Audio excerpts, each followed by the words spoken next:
반갑습니다. 오늘은 2019년 8월 25일 날 주님께 예배드리는 주일 예배 오신 여러분 진심으로 환영합니다. 우리 더운데 옆 사람에게 시원하게 안부 인사를 해주면 좋겠습니다.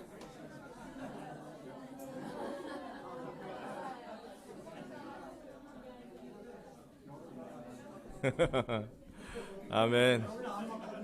예, 아멘. 우리 이익배 아버님께서 너무 감사하고요.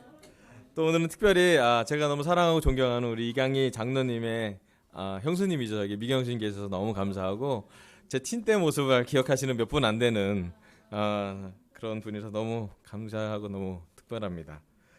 또 우리 최철 형제의 성찬을 들으면서 어린 철이가 얼만큼 하나님을 만나기 위해서 그 가시 같은 것을 잘 이해했는지, 또 그 눈이 아픈 상황에서도, 또 눈이 불편한 상황에서도 최선을 다한 우리 최철 형제를 보면서 너무 마음에 뜨거운 마음이 되게 생겼고요.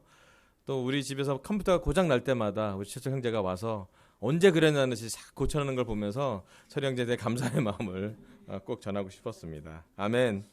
오늘 말씀은 지난 주중 예배와 연결되어서 기쁨의 해, 희년, 성경으로 표현하면 주빌리라고 되는데, 두 번째 말씀을 좀 전하도록 하겠습니다. 여기 나온 것처럼 우리 30주년, 요번에 2019년 이번 주빌리, 이번 전체 교회 컨퍼런스 주제는 주님은 살아나셨다라는 주제로 저희가 준비하고 있습니다. 그래서 다음 주에 한국교회에 있는 모든 교회가 함께 모여서 하나님께 하나님이 하신 30주년에 대해서 감사하고, 또 하나님이 현재 하신 일에도 감사하고, 또 하나님의 미래에 하실 일들에 대해서 저희가 생각해보고 기도해보이는 놀라운 시간을 준비하고 있습니다. 그래서 늘 느끼겠지만 주빌리라고 딱 하면 우리 교회 문화의 상징의 한 단어이기도 합니다. 다른 사람 잘 몰라요. 그래서 우리 그 성경에 표현되는 주빌리는 희년이라고 표현되는데, 우리 다 아시겠지만 안식년이 7년에 한 번 돌아오는데, 희년은 7, 7에 49, 50년째 되는 해에 희년, 주빌리, 이어 오브 주빌리. 그 주빌리라는 뜻이 이렇게 선포하다, 요벨 이런 표시인데, 그게 하나님이 인도하시고 하나님의 백성인 걸 선포하는 것을 결정하는 것을 바로 주빌리라고 표현이 됩니다. 그래서 오늘은 저희가 준비한 중심 구절은 누가복음 24장 6절에 보면 예수님이 부활하셨다고 그 제자들이 너무 기뻐하면서 나누는 것을, 우리 교회 부활도 꿈꾸고 또 우리 영의 부활도 꿈꾸고 다시 한번 예수님이 부활하신 것을 좀 집중하기 위해서 준비하고 있고, 지금 현재 많은 교회에서 여러 가지 준비로 기도하고 있고요. 또 우리 26일부터 28일 월요일부터 수요일까지는 저희가 금식 기도로 연결해서 지금 각 교회별로 이렇게 다 진행하고 있는데, 내일 월요일부터 수요일까지는 저희 강서교회가 금식과 기도의 시간이니까 여러분 많이 금식과 기도로 이 수련회를 준비해 주면 좋겠습니다. 우리 함께 레위기 25장 53절부터 55절까지 보도록 하겠습니다.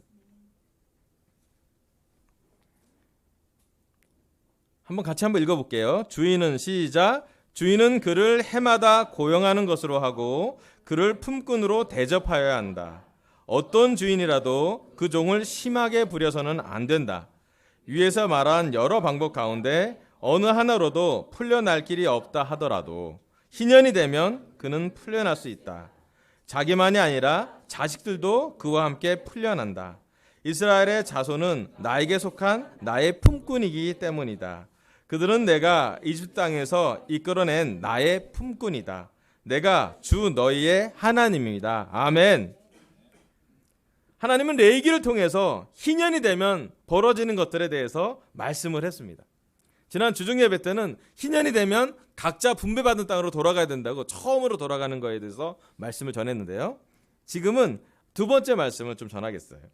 50년째 되는 희년이 되면, 기쁜 해가 되면, 여기 나온 말씀에 의하면 모든 유대인의 종들은 풀려납니다. 모든 종들은 희년이 되면 풀려날 수 있다고 했어요. 심지어 그의 자기뿐만 아니라 자식들도 함께 풀려난다고 했어요.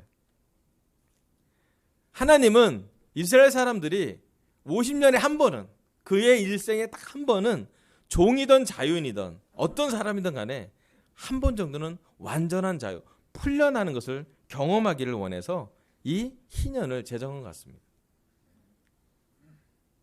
사실은 이거 상당히 이루어지기 어려운 말씀이에요.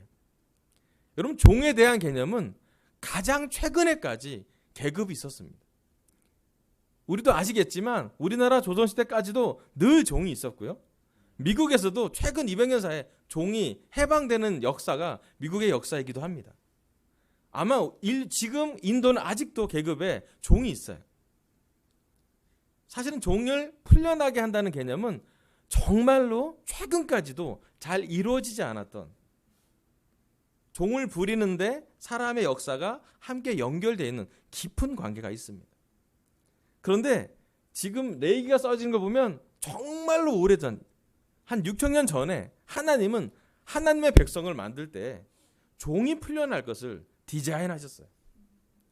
풀려나는 종에 대한 계획이 있으셨고, 종들에 대한 복지, 우리나라로 표현하면 복지겠죠. 그 복지를 말씀으로 기록해야 됐습니다. 근데 여러분 한번 상상해 봤으면 좋겠어요. 여러분 종이 많았겠어요? 주인이 많았겠어요? 예, 종이 훨씬 많았겠죠. 부리는 사람은 적고 부려지는 일꾼은 많습니다.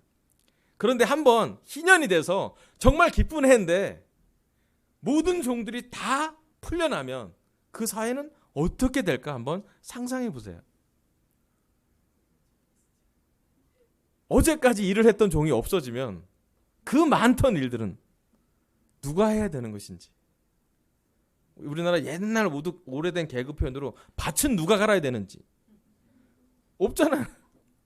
사실은 종을 풀려나게 한다는 건 사회적으로 보면 엄청난 거의 혁명과 같은 변화고요. 또 이렇게 한다는 것은 엄청나게 에너지를 주는 현상이라고 볼 수 있습니다. 그럼에도 불구하고 이 말씀을 잘 보면 거기에 기쁨의 하나님이 희년을 선포한 이유가 나와 있습니다. 오늘 설교 첫 번째 포인트는요, 종에게 자유를 주면 기쁜 해가 된다입니다. 다시 레위기 윗장에 25장 53절부터 50절 잠깐 보여주면요, 이 말씀을 듣고 있던 유대인들이 어떤 상태인지를 한번 생각해 보면 좋겠습니다. 레위기를 들었을 때, 레위기 말씀을 전해 들었을 때 유대인의 상태는 어떤 상태였을까? 묵상해 보면 되게 신기한 일을 볼 수가 있어요. 어떤 상태였나요? 유대인들은? 이들이 이 말씀을 들을 때는요, 되게 재밌어요. 400년 동안 이집트에 종살이 하다가 마지막에 너무 큰 고통을 당해서 모세가 이집트에서 이스라엘 백성들을 홍해를 거르고 뽑아내셨잖아요. 그리고 나서 광야에 살다가 가나안 땅에 들어가야 되는데, 지금 이 레위기 말씀은 이집트에서 풀려나와서 광야로 가서 아직 가나안 땅에, 약속의 땅에 들어가지 않을 때에 들은 말씀이에요. 즉 이스라엘 사람들은 종살이한 지 얼마 안 끝났어요. 그리고 이 말씀을 들으면 어떻게 듣냐면, 그때 가나안 땅, 약속의 땅에 들어가면 종이 생기겠구나. 여태까지 우린 종으로 살았는데 400년 동안 우리 할아버지는 아버지는 종이었는데, 아니구나, 이제 우리에게 밑에 종이 생기는구나. 사실은 이스라엘 사람들은 광야를 떠도는 거의 방금 종살이에서 풀려난, 아직 노예 근성이 핏속까지 남아있는 사람들이 이 말씀을 들은 것이에요. 그들에게 이 말씀은 미래에 대한 비전이었습니다. 그때 되면 우리에게도 종이 생기겠구나. 근데 그 종이 생기면 50년에 한번 풀어주래. 참 와닿지 않는 현실을 말씀에 기록되어 있은 거예요. 그럼 진짜 기쁘겠다라는 생각도 하는 거예요. 가나안 땅에 들어가지도 않았지만 가나안 땅에 들어가서 너희가 하나님의 나라로, 하나님의 백성이 되면 이런 것들을 경험하게 된다고 했습니다. 종이 자유를 가지면 너무 기쁜 것이에요. 그럼 우리나라에서도 종이 자유를 얻는 건 얼마나 어려운지 추노꾼이 있었습니다. 아시죠? 추노꾼이 노예를 잡으면, 그 종을 잡으면 정말 심하게 매질을 했어요. 거의 죽을 것 같이 매질을 했어요. 루트라는 미국의 오래된 그 영화를 보면 그 아프리카에서 살던 사람들, 자유롭게 살던 사람들이 미국에 와서 종으로 되는 그런 과정을 보면 얼마나 비참해요. 그 종이 자유함을 갖기까지 엄청나게 큰 과정이, 대가가 필요한 것을 볼 수가 있어요. 이 말씀이 이루어지기 위해서는 엄청난 사회적인 또는 권위, 또 주권, 모든 것이 연결돼서 하나님이 역사해야만 가능한 일이 됩니다. 그렇다면 유대인들에게 희년이 이런 것이라면 우리에게 희년은 어떻게 적용이 될까? 말씀 한번 보도록 하겠습니다. 누가복음 4장 16절부터 21절. 네, 제가 한번 읽어보겠습니다. 누가복음 4장 16절에서 21절입니다. 예수께서는 자기가 자라나신 나사렛에 오셔서 늘 하시던 대로 안식일에 회당에 들어가셨다. 그는 성경을 읽으려고 일어서서 예언자 이사야의 두루마리를 건네받아서 그것을 펴시어 이런 말씀이 있는 데를 찾으셨다. 주님의 영이 내게 내리셨다. 주님께서 내게 기름을 부으셔서 가난한 사람에게 기쁜 소식을 전하게 하셨다. 주님께서 나를 보내셔서 포로된 사람들에게 해방을 선포하고 눈먼 사람들에게 눈뜸을 선포하고 억눌린 사람들을 풀어주고 19절 주님의 은혜의 해를 선포하게 하셨다. 예수께서 두루마리를 말아서 시중 들은 사람에게 되돌려 주시고 앉으셨다. 회당에 있는 모든 사람의 눈은 예수께로 쏠렸다. 예수께서 그들에게 말씀하셨다. 이 성경 말씀이 너희가 듣는 가운데서 오늘 이루어졌다. 아멘. 예수님은 이 땅에 오셔서 그의 말씀 중에 하나님의 기쁜 해, 희년을 선포하는 말씀이 누가복음 4장에 나옵니다. 예수님이 하루는 회당에 들어가셔서 성경에 이사야가 했던 두루마리 성경을 쫙 펴서 거기에 한 구절을 읽으셨어요. 근데 그 구절은 너무 아름다운 구절이에요. 주님의 영이 내게 내리셨다. 주님께서 내게 기름을 부으셔서 가난한 사람에게 기쁜 소식을 전하게 하셨다. 주님께서 나를 보내셔서 포로된 사람들에게 해방을 선포하고 눈먼 사람들에게 눈뜸을 선포하고 억눌린 사람을 풀어주고 주님의 은혜의 해를 선포하게 하셨다라고 읽으셨어요. 사실 정확히 얘기하면 이 구절을 읽었지만 예수님은 이 구절로 살았습니다. 진짜로 예수님이 은혜의 해를 선포하기 위해서 하나님의 영을 갖고 많은 포로된 사람을 해방을 선포했고 눈먼 사람이 눈뜨게 됐고 아픈 사람이 나았고 많은 사람이 병에서 또 마음에서 자유함을 얻었어요. 여기 나온 19절이 주님의 은혜의 해가 어원으로 들어가면 주빌레야, 희년이라고 표현이 돼요. 예수님이 그걸 딱 읽고 사람들이 그것을 보고 예수님한테 다 관심이 쏠렸어요. 예수님이 그걸 딱 덮고 이 구절을 읽는 와중에 너희가 지금 이 구절을 듣는 중에 이 구절이 이루어졌다고요. 700년 전에 이사야라는 사람이 썼던 하나님의 말씀이 지금 회당에서 예수님이 이 말씀을 두루마리로 꺼내서 읽었던 이 시간에 이루어졌다라고 표현해요. 즉 예수님이 오시고 난 다음엔 은혜의 해가 선포됐다라고 표현할 수 있습니다. 근데 잘 보면 억눌린 사람을 풀어주고 포로된 사람을 해방하는 것이 하나님의 아들 메시아 그리스도가 할 일이었어요. 잘 보면 억눌린 사람을 풀어주는 건 하나님의 아들 예수님이 하셨던 일이었습니다. 많은 사람이 질병에 억눌렸을 때 아픈 사람을 고쳐주셨고 관계에 억눌렸을 때 관계를 풀어주셨고 죄에 억눌렸을 때 예수님은 그 죄에서부터 우리를 풀어주시려고 어떠한 대가를 다 치르셨습니다. 그 다음 구절 로마서 6장 16절부터 18절 제가 읽어볼게요. 여러분이 아무에게나 자기를 종으로 내맡겨서 복종하게 되면 여러분은 여러분이 복종하는 그 사람의 종이 되는 것임을 알지 못합니까? 여러분은 죄의 종이 되어 죽음에 이르거나 아니면 순종의 종이 되어 의에 이르거나 하는 것입니다. 그러나 하나님께 감사하는 것은 여러분이 전에는 죄의 종이었으나 이제 여러분은 전에 받은 교훈의 본에 마음으로부터 순종함으로써 죄에서 해방을 받아서 의의 종이 된 것입니다. 아멘. 희년이 우리랑 가장 관련 깊은 이유가 뭐냐면 우리 또한 여기 로마서에 나온 말씀처럼 죄의 종이었다가 하나님이 허락하셔서 예수님을 보내셔서 의의 종으로 바뀌었기 때문이에요. 18절에 보면 죄에서 해방을 받아 의의 종이 된 것입니다라고 말씀을 합니다. 여러분 우리는 다 죄의 종이었습니다. 예수님을 마음으로 깊게 이해하기 전에는 우리는 정말 복종하는 것이 많았습니다. 때로는 세상에 돈에 우리는 복종했습니다. 세상의 경쟁력으로 더 많은 놀라운 학력을 갖기 위해서 경쟁했고 복종했습니다. 또 세상에 끊임없이 많은 세상적인 것을 얻기 위해서, 명예를 얻기 위해, 좋은 자리를 얻기 위해, 좋은 직장을 얻기 위해, 좋은 대학을 가기 위해 우리는 많은 것을 복종했었습니다.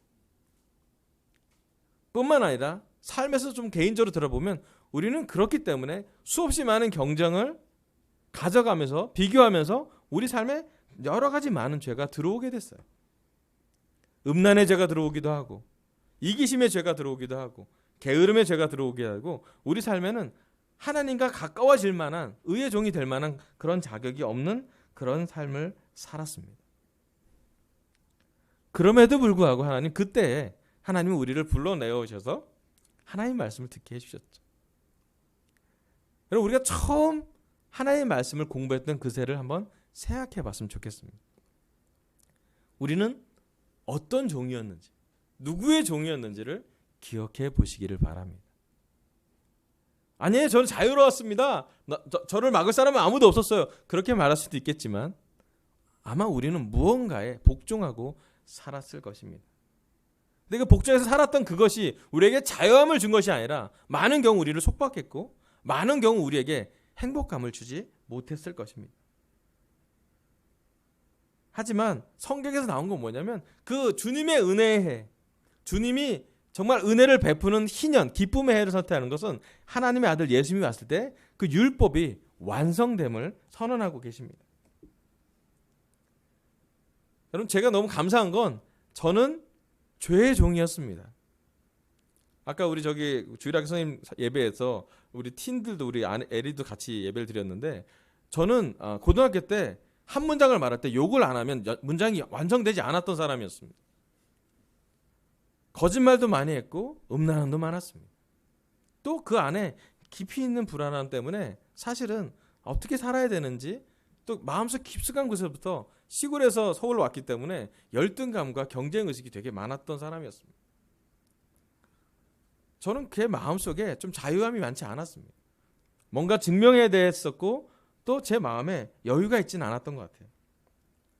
그러던 저에게 하나님이 은혜를 주셔서 저희 누나를 통해서 교회를 오게 하였습니다. 그리고 나서 이런 일이 벌어지죠. 사진 좀 보여주세요. 1990년 8월 25일 29년 오늘, 29년 전 오늘 여기 하였던 사람이 한 명 있습니다. 중간에 편지를 읽은 게 저예요. 예, 믿기 어려우시죠? 예, 예, 그때 26인치 57kg였습니다. 오른쪽에 당당하게 어깨를 대고 있는 자랑스러워하는 형제가 백가원 형제입니다. 성역 공부를 도와줬던 형제예요. 그 옆에 또 다른 시커먼 잘 안 보이는 사람이 강동진 목사님입니다. 죄인이에요. 예, 그 주에 좀 어려운 시간을 보냈던 시간인 것 같아요. 사실은 이 제가 세례받던 사진은 저에게 너무 특별하게 기억되고 있고요. 여기 이제 물에 들어가는, 욕조에 물에 들어가는 장면이고, 목재 눌러주시는 이 분이 우리 방비영 자매님의 남편이신 이강희 장로님, 저를 누르고 계시는 장면이에요. 29년 전 오늘 저는 아주 특별한 걸 경험합니다. 우리 모두 다 같이 우리도 세례받을 때 특별하지 않았습니까? 올해 1월 6일 우리 송윤 형제랑 최민영 자매가 세례받을 때 아주 특별했습니다. 왜 특별한가요? 우리가 세상에서 많이 종으로 살았던 것을, 특별히 죄의 종이었던 우리가 하나님의 은혜의 덕분에 예수님의 십자가와 예수님의 부활을 우리 마음에 연결시켰을 때 우리 또한 예수님을 주님이라고 고백했고 끝까지 예수님을 믿고 살 길을 결정하며 대가를 계산하고 세례를 받았던 것을 기억할 것입니다. 저는 이 연희동 집이라서 막 꾸겨서 들어가긴 했는데 여러분은 조금 편한 상황에 세례를 받을지 모르겠지만 그 세례를 받을 때 정말 기뻤어요. 어떻게 보면 그 세례 받을 때는 그게 얼마나 기쁜지 잘 모르고 제가 누군가를 세례 공부하고 세례 줄 때 더 느꼈어요. 와, 정말 기쁘다. 누군가의 영적인 세례에 내가 사용되다니. 아멘. 지난주에 우리 김동현 형제가 우리 싱글 남자를 한 명 세례 줬는데 같이 갔는데 너무 기뻐한 걸 느껴요. 서역 공부에 누가 들어가서 바뀌는 건 너무 격려받잖아요. 이번에 우리 주빌리 가면서 두째 날, 그러니까 우리가 과거의 동영상을 만들고 현재 하나님이 하신 일, 과거에 하나님이 하신 일을 만들었고 두 번째는 현재 하나님이 하시고 계신 일을 만들었고, 또 미래에 하나님이 하실 일을 꿈꿔보며 만들고 있는데, 두 번째 현재 하는 하나님이 하실 일에 대한 동영상은 각 교회별로 오래 세례받은 사람을 다 보여주는 장면이 나올 거예요. 하나님이 올해도 하나님이 매년 하나님이 역사하고 계시지만 하나님이 지금도 많은 사람을 죄의 종에서 하나님의 의의 종으로 부르고 계십니다. 또 우리도 다 불러서 이 강서교회 제자들은 하나님의 부르심을 받은, 예수님의 은혜의 해를 선포받은, 예수님을 주님이라고 고백한 사람들이 함께 예배를 드리고 있는 시간이기 때문에 이 시간은 아름다운 시간이고 자유로운 시간이고 은혜로운 시간이라고 볼 수가 있습니다. 여러분, 이 시간 우리는 얼만큼 우리가 죄의 종으로서 자유한 것에 대해서 즐기고 계십니까? 얼만큼 우리는 예수님의 은혜의 때에 대해서 감사하고 계십니까? 또 우리는 얼만큼 종에서 자유를 선포한 것에서 노예의식으로 사는 것이 아니라 주인의식으로 살고 계시는지 한번 확인해 보시면 좋겠습니다. 그리고 저는 이걸 볼 때마다 제가 저랬었는데라는 과거 회상도 드리긴 하지만, 또 한편으로는 하나님이 이른 시간에 제가 제자가 된 것에 대해서 감사하게 됩니다. 정말로 많은 추억을 생기고 또 이 시간에 그 많은 추억을 함께 공유하는 사람들이 많아서 마음이 뜨거워집니다. 여러분, 우리가 죄의 종에서 의의 종이 된 것에 대해서, 자유롭게 된 것에서 감사하길 바랍니다. 아멘. 두 번째 말씀은 레위기 25장 10절입니다. 이 말씀은 또 짧으니까 같이 한번 읽어볼게요. 너희는 50년이 시작되는 이 해를 거룩한 해로 정하고 전국의 모든 거민에게 자유를 선포하여라. 이 해는 너희가 희년으로 누릴 해이다. 이 해는 너희가 유산 곧 분배받은 땅으로 돌아가는 해이며 저마다 가족에게로 돌아가는 해이다. 아멘. 50년이 시작되는 이 해를 거룩한 해로 만들려고 그랬고 모든 거민에게 자유를 선포하라고 그랬어요. 종에게 자유를 선포하는 게 바로 희년이래.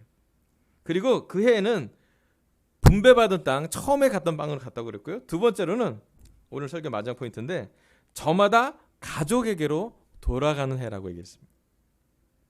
희년이 되면 하나님이 원하시는 건 모든 이스라엘 사람들은 저마다 자기 가족으로 돌아가라고 했어요.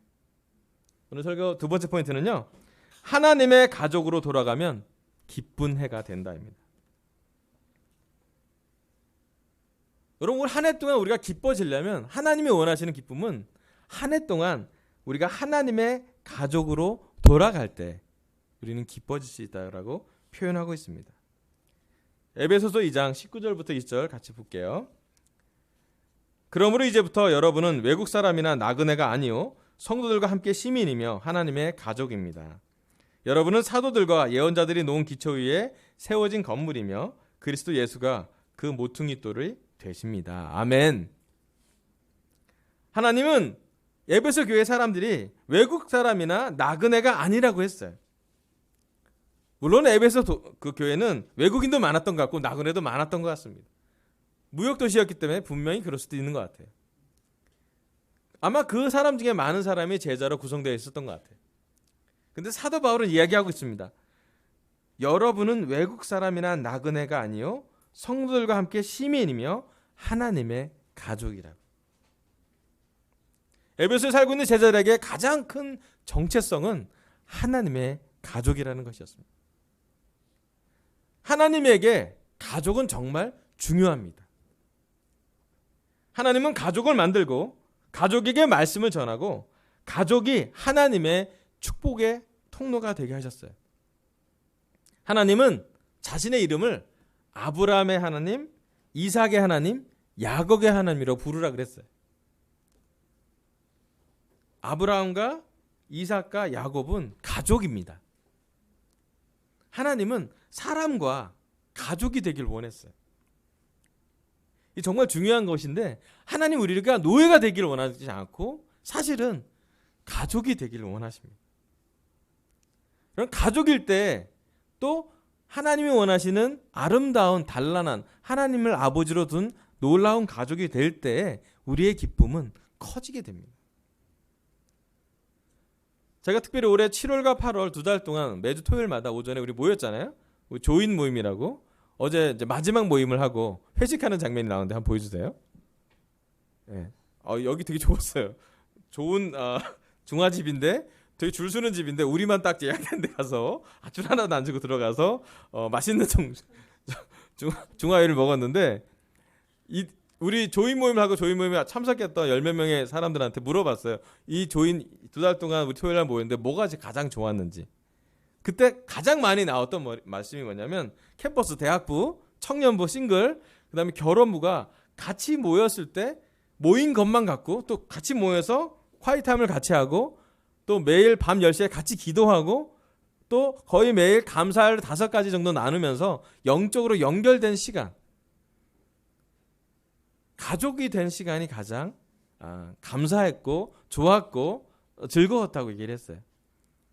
그래서 어떤 한 싱글 제자가 큐티를 올리면 캠퍼스가 반응하고 결혼부 형제가 감사한 것이 캠퍼스 자매에게 격려가 되고 또 어떤 게 힘들면 같이 기도하고 또 매일 밤 10시에 기도 시간입니다라고 장애나 형제가 기도 알림이 되면 그 시간엔 어디에 있든 간에 기도하려고 노력하고 또 하루 중 좋았던 시간이든 힘들었던 시간이든 감사한 걸 찾아서 5가지 감사한 걸 좀 나누고 또 감사한 걸 나누는 5가지 중에 마음이 따뜻해지면 반응하고 좋았어요. 그래서 매주 토요일 날 모였지만 어떤 사람은 거의 매일 만나는 느낌을 받았어요.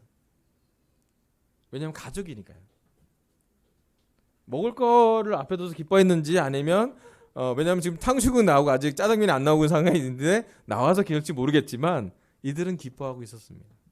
그리고 앞으로도 가족이 함께하는 모습이 너무 아름다워요. 여러분 강서교회가 하나님이 원하시는 모습을 원하면 강서교회가 가족으로 되어가는 것입니다. 저는 우리 이익배 아버님 계신 게 얼마나 감사한지요. 가족이니까요. 캠퍼스가 있는 게 얼마나 감사한지요. 가족이니까요. 오늘 캠퍼스 중에 토익 시어러 간 친구가 있어서 못 오기도 했지만 가족이니까 감사하죠. 싱글이 있으니 얼마나 감사해요. 아멘. 그리고 결혼부가 있으니 얼마나 감사한지 모르겠습니다. 또 뿐만 아니라 이 방에 있지 않고 저 방에서 주일을 학교를 보내는 아이들이 있으면 얼마나 감사해요. 또 질풍노도의 시기 틴들이 있으면 얼마나 감사해요. 어렵긴 하지만 감사해야죠.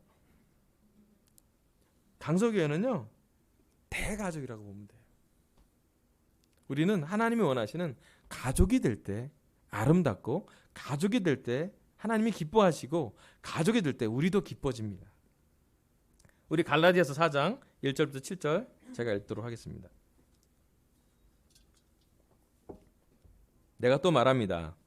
유업을 이룰 사람은 모든 것의 주인이지만 어릴 때에는 종과 다름이었고 아버지가 정해놓은 그때까지는 보호자와 관리인 지배 아래에 있습니다. 이와 같이 우리도 어릴 때에는 세상의 유치한 교훈 아래에서 종노릇을 하였습니다. 그러나 기한이 찼을 때에 하나님께서는 자기 아들을 보내셔서 여자에게서 나게 하시고 또한 율법 아래에 놓이게 하셨습니다. 그것은 율법 아래에 있는 사람들을 속량하시고 우리로 하여금 자녀의 자격을 얻게 하시려는 것이었습니다.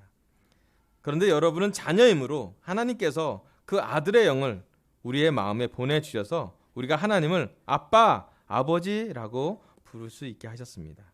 그러므로 여러분 각 사람은 이제 종이 아니라 자녀입니다. 자녀이면 하나님께서 세우신 상속자이기도 합니다. 아멘. 사도 바울은 갈라디아 지역 제자들에게 종과 아들의 차이, 종과 하나님의 자녀의 차이에 대해서 설명하고 있습니다. 아까 첫 번째 포인트에서 우리는 죄의 종에서 자유함을 얻고 예수님의 종으로 부르심을 배웠습니다. 그런데 우리가 종으로 살면 늘 느끼는 한계가 있습니다. 제가 요즘 말씀에 많이 묵상하는 게 뭐냐면 종과 아들을 묵상해 보는 거예요. 여러분 종은 해야 될 일이 되게 많습니다. 그리고 종은 해야 할 일을 다 해도 어떨 때 칭찬받지 못합니다. 칭찬받는 종은 성경에 나오는 몇 안 되는 종밖에 없어요. 잘했다 착하고 충성한 종아 진짜 잘한 종이겠죠. 근데 대부분의 종의 삶은 해야 될 일을 하는 뿐이지 칭찬이 남아있지 않습니다. 반대로 아들은 종이 하는 일 때문에 누립니다. 종이 식사를 차려주면 아들은 밥을 먹으면 됩니다. 자녀가 된다는 것은 종과의 하나님 관계, 하나님의 자녀의 관계는 관계의 레벨이 좀 다릅니다. 우리가 종으로 하나님과 관계를 맺기 시작한 건 맞는 얘기인데 점점점 우리가 오래된 제자일수록 우리가 어디로 더 가야 되냐면 하나님이 원하시는 건 자녀로, 아들과 딸로 우리가 가기를 원하세요. 왜냐하면 예수님의 피가 우리를 자유롭게 만들었고 예수님이 하나님의 아들이었기 때문에 하나님 앞에 예수님이 우리를 친구라고 소개할 거고요. 부족하지만 너무 마땅하지 않지만 우리가 하나님의 자녀가 됩니다. 제가 어느 날 이 말씀을 큐티를 하던 게 깨달음이 하나 있은 게 뭐였냐면 종으로 살면 계속 우리가 이렇게 살게 됩니다. 높은 영적 기대가 율법처럼 자리를 앉고 쉽게 하나님과 예수님은 두려운 존재로 남기가 쉬워요. 뭘 잘했는지 못했는지를 먼저 보고 벌 받을까 봐 또는 죄책감이 우리 안에 자리 잡게 됩니다. 종으로 살면 그럴 거예요. 어쩌면 종으로는 완벽한 종이 되기 어렵기 때문에 늘 부족한 무언가를 보게 되고 부족한 나를 보며 힘들어할 수도 있어요. 분명히 죄의 종에서 자유롭게 됐는데 다시 되로 돌아갈 때는 종의 영을 가질 때 가능한 일입니다. 하지만 아들이 되면 어떤지, 딸이 되면 어떤지, 우리 강사제자들이 많은 경우 예수님의 종으로 사는 것도 감사한 일이지만 하나님의 아들, 하나님의 딸로 산다는 것을 묵상을 깊게 해보면 하나님이 얼마나 기뻐하실지. 여러분, 육적인 아이가 있는 우리 결혼부들한테 말씀드리고 싶어요. 우리 아이들 너무 예쁘지 않습니까? 그 아이들 너무 사랑스럽지 않습니까? 근데 우리한테 물어보길 봐요. 하나님이 우리를 예쁘게 생각하십니까? 사랑스럽게 생각하지 않을까요? 여러분, 죄인인 우리도 우리 아이들을 예쁘고 사랑스럽게 하는데 하나님은 훨씬 더 우리의 못난 부분을 다 알아도 우리를 좋아하고 사랑하고 예뻐하고 아름다워해요. 우리의 외모뿐만 아니라 우리의 마음을 보고도 마음에도 막 이상한 거 되게 많은데도 하나님은 우리를 보면 오늘 예수님의 십자가를 기억하는 성찬을 했기 때문에 예수님의 피로 우리를 다 용서해주고 이미 하나님 때 우리는 새로운 사람들이에요. 우리는 어제와 똑같지만 하나님은 오늘 새로운 사람 우리를 봐요. 이 말씀을 듣는 지금 우리는 예수님의 은혜의 해를 선포받는다 했기 때문에 다시 깨끗해지고 다시 하나님 볼 때 너무너무 소중한 사람이 돼요. 하나님이 정말 원하는 게 있다면 하나님의 일을 열심히 하는 종으로 사는 것이 아니라 하나님과 대화하고 하나님과 관계를 즐기고 하나님과 친밀해지는 아들과 딸이 되기를 원하세요. 보고 싶어 하고요. 안아주고 싶어 하고요. 지쳤으면 이렇게 안아서 쉬게 해주고 싶어요. 피곤하면요. 위로해주고 싶어 하실 거예요. 아프면요. 밤새면서 열이 내리게끔 수건을 머리에 씌우고 기다려 주실 거예요. 하나님은 우리를 심판하려고 너 잘하나 못하나 보자라고 매일 테스트하는 리스트를 우리를 보는 것이 아니라 돌아온 탕자가 동금하게 아버지가 너 정말 회개했는지 안 했는지 보자 이게 아니라 어서 준비하라고 안아주고 싶다고. 더러운 옷을 입고 더러운 몸을 하고 있고 돼지가 먹었던 먹을 먹었던 사람이었지만 돌아올 때는 기쁘게 다 안아주고 싶어 하실 거예요. 여러분, 우리가 하나님의 가족이 된다는 것, 하나님의 아들, 하나님의 딸이 된다는 건 얼마나 큰 특권인지. 어떨 땐 내 육적인 아버지가 엄한 분이라면 하나님이 엄한 분이라고 느낄 수도 있어요. 내 육적인 아버지가 완벽한 모습을 안 보였으면 하나님도 완벽하지 않은 모습으로 투영될 때도 있어요. 하지만 성경에 나온 예수님의 아버지 하나님은 우리를 자유하게 만들고 우리에게 무거운 짐을 져서 힘들게 살기보다는 예수님에게 짐을 나누고 좀 자유로워지고 온유해지고 부드러워지고 기쁘게 살라고 이야기하고 있습니다. 여러분, 종에서부터 아들이 된다는 건 엄청난 큰 신분 상승입니다. 여러분, 종의 영이 있다면 이제 자유함의 영, 아들의 영으로 옮겨가시기를 부탁하고 싶어요. 종은 혼나는 일을 생각합니다. 아들은 아버지를 기쁘게 하려고 합니다. 종은 매일 해야 될 율법의 체크리스트가 있습니다. 아들은 하고 싶은 일들이 많아집니다. 종은 해야 될 것에 의무감으로 살지만 아들은 자발적으로 하고 싶어서 합니다. 혹시 오늘 의무감의 영이 우리를 휩싸이고 있다면 잠깐 내려놓고, 해야 될 것을 못했다라는 죄책감이 있다면 잠깐 내려놓고, 하나님 아버지가 예수님을 통해서 우리에게 무엇을 주셨는지, 우리에게 주었던 것이 얼마나 큰 은혜인지, 또 얼마나 기쁜 것인지 이 시간을 통해서 조금이라도 느껴갔으면 좋겠습니다. 그래서 열심히 하나님을 섬기는 게 아니라 기쁘게 하나님을 섬기고요. 해야 될 일을 많이 하는 게 아니라 하면서 하나님을 자주 보고요. 주빌리라는 행사를 가는 것이 아니라 주빌리의 본질은 하나님과 우리가 함께 되는 친밀한 시간을 보내는 것임을 기억하시면 좋겠습니다. 그래져야 우리가 기뻐집니다. 그래야 우리가 자유로워집니다. 그럴 때 하나님은 우리를 가족임을 다시 한번 인식해 주십니다. 마지막 슬라이드 넘겨주세요. 오늘 하나님은 희년 기쁨의 해로 두 번째 설교를 하게 하셨습니다. 첫 번째, 종에게 자유를 주면 기쁜 해가 됩니다. 죄의 종들이 의의 종이 됐듯이 우리가 죄에서부터 자유함을 느꼈으면 좋겠어요. 희년은 그런 해랍니다. 모든 종이 자유롭게 되는 해로 결정하듯이 우리 또한 예수님의 피 때문에 주님의 은혜의 해를 경험했으면 좋겠습니다. 두 번째, 하나님의 가족으로 돌아가면 기쁜 해가 됩니다. 여러분, 하나님의 종으로만, 예수님의 종으로만 살 것이 아니라 하나님의 아들, 하나님의 딸로 이번 주를 살았으면 좋겠습니다. 그래서 의무감의 스피릿이 아니라 자발적으로 기쁘게 하려고, 하나님을, 아들은 그렇잖아요. 그래도 아버지를 좀 기쁘게 하려고, 어머니를 기쁘게 하고 자연스러운 좋은 사랑하는 가족은 그렇게 될 것입니다. 여러분, 종이 아니라 하나님의 자녀가 되고 하나님의 가족으로 이번 한 주를 살길 바라면서 설교를 마치겠습니다. 감사합니다.